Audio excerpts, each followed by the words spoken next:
Là, je crois que j'ai vraiment chopé un sale truc.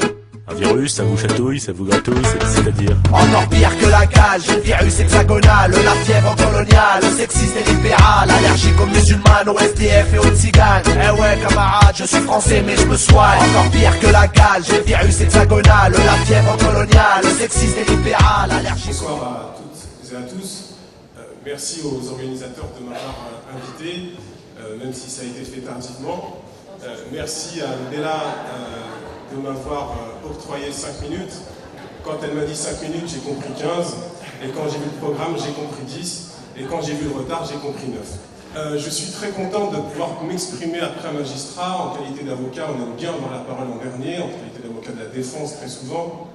Même si j'ai bien compris qu'il y avait beaucoup de parties civiles ce soir.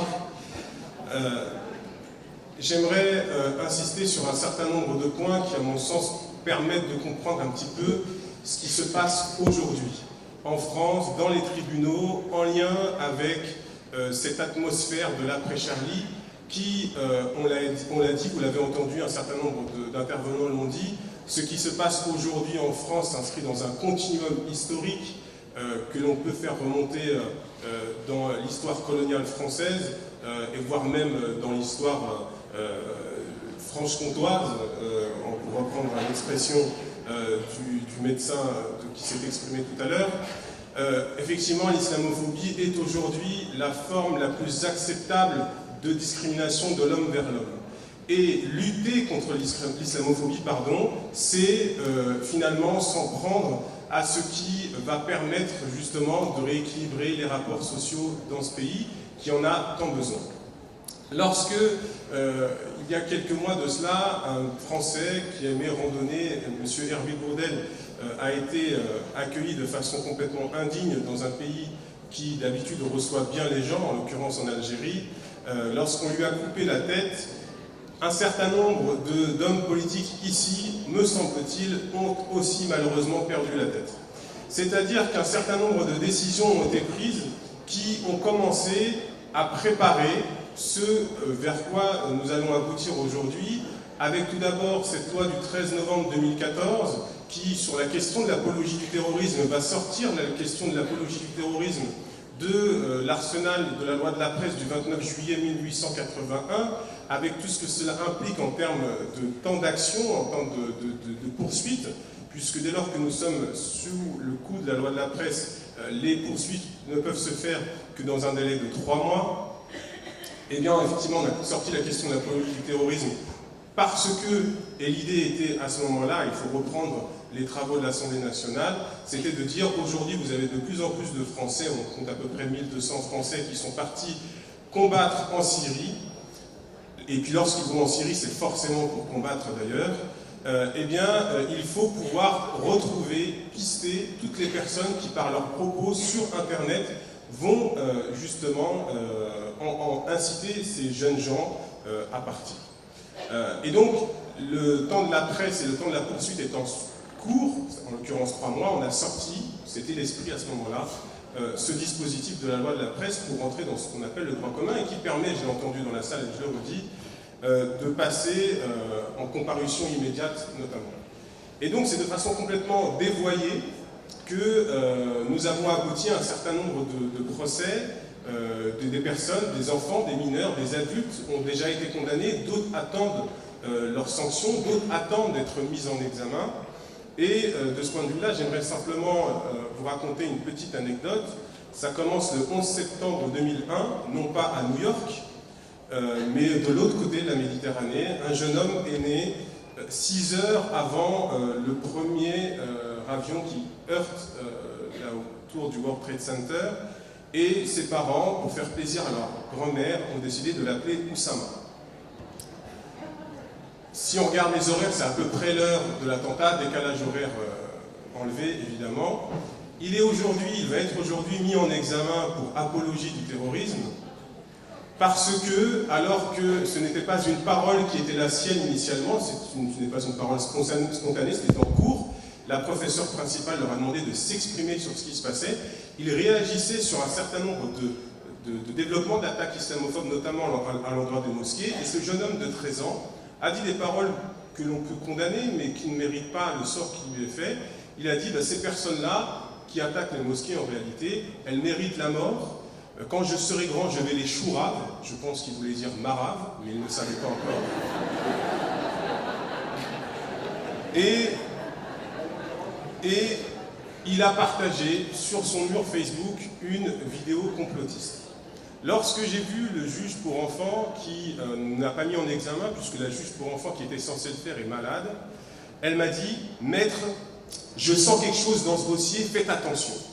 Quand un magistrat vous donne ce genre de conseil, vous ne le prenez jamais pour vous, parce que simplement, on sent un malaise. » Et moi, j'ai senti ce malaise parce que ce jeune homme, une semaine avant, il était comme beaucoup de Français, c'est une famille qui, à mon avis, est symbolique de ce qu'est ce pays aujourd'hui, pleurait en regardant BFM TV.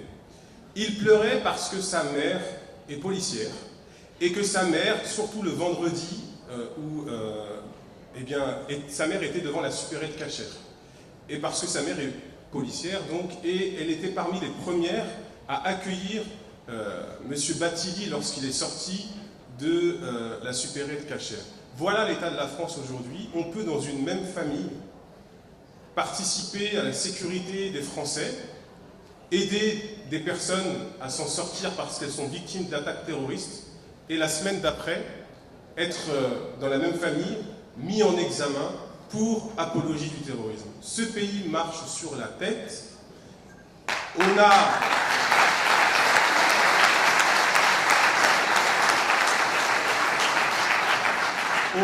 un gros travail à faire, et encore une fois, je me réjouis d'entendre des paroles. Vous savez, je vais vous dire les choses très simplement. Je suis d'origine maghrébine, ça se voit ou pas, ça dépend. Et surtout, on m'a appris la fierté. Mon père m'a toujours dit, ne tends pas la main. La main qui est au-dessus est mieux que la main qui est en dessous. Et je n'aime pas me plaindre. Ma mère me disait toujours, tais-toi et travaille. J'avais envie de dire des choses, j'avais envie de me plaindre. Mais on me disait, tais-toi et travaille. Alors je me suis tué, j'en ai gardé, j'en ai pas mal sur la patate. Mais ce que je veux dire, c'est que, bien évidemment, il y a des victimes de l'islamophobie. Bien évidemment, il faut se battre pour faire en sorte que ces victimes soient d'abord reconnues en tant que victimes d'islamophobie. D'ailleurs, il y a des personnes qui arrivent plus facilement à dire islamofascisme que islamophobie. Il faut se battre pour tout cela, parce que ce combat, ce n'est pas un combat de l'entre-soi, c'est un combat qui s'inscrit dans une histoire. Vous ne pouvez pas dire que vous faites partie de ce pays sans faire l'économie des luttes qui ont permis dans ce pays d'avancer sur ses droits. Ça ne fonctionnera pas autrement.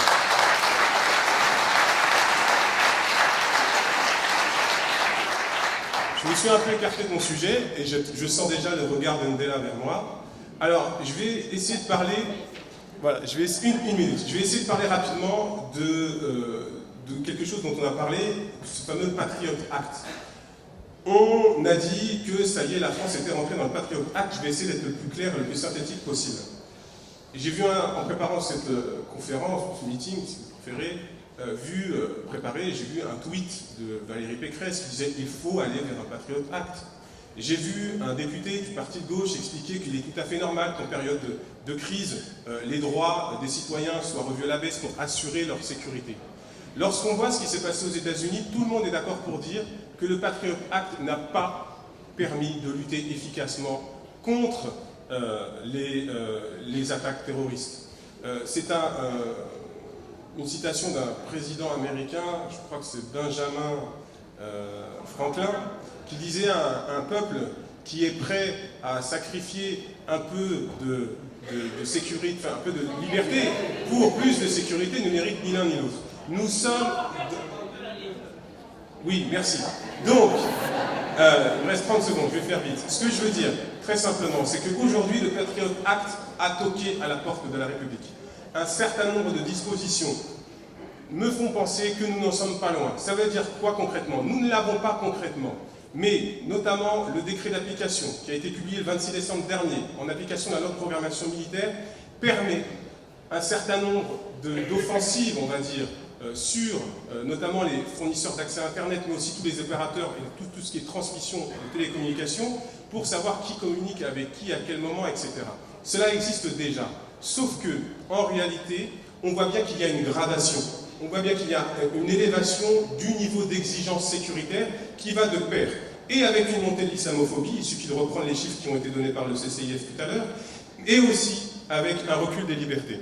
Donc, et je vais conclure puisqu'on me le demande gentiment, je veux dire par là qu'il faut être extrêmement vigilant, que nous devons évidemment faire très attention au maintien de nos libertés. Comme l'a dit, et c'est pas souvent que je le dis, mais je suis d'accord avec le syndicat de la magistrature, ça m'arrive d'être d'accord avec les magistrats. Oui, il faut faire attention à trouver le juste équilibre entre la sécurité, qui est un droit évidemment, mais aussi nos libertés fondamentales, car jusqu'à présent, on ne nous a jamais fait la démonstration que sous couvert de sécurité, on n'avait jamais de façon trop importante piétiner nos libertés. J'en aurais terminé, merci. Là, je crois que j'ai vraiment chopé un sale truc. Virus, ça vous chatouille, ça vous gratouille, c'est-à-dire. Encore pire que la cage, virus hexagonal, la fièvre coloniale, sexiste et libérale, allergique aux musulmanes, aux SDF et aux tziganes. Eh ouais camarade, je suis français mais je me soigne. Encore pire que la cage, virus hexagonal, la fièvre coloniale, sexiste et libérale, allergique aux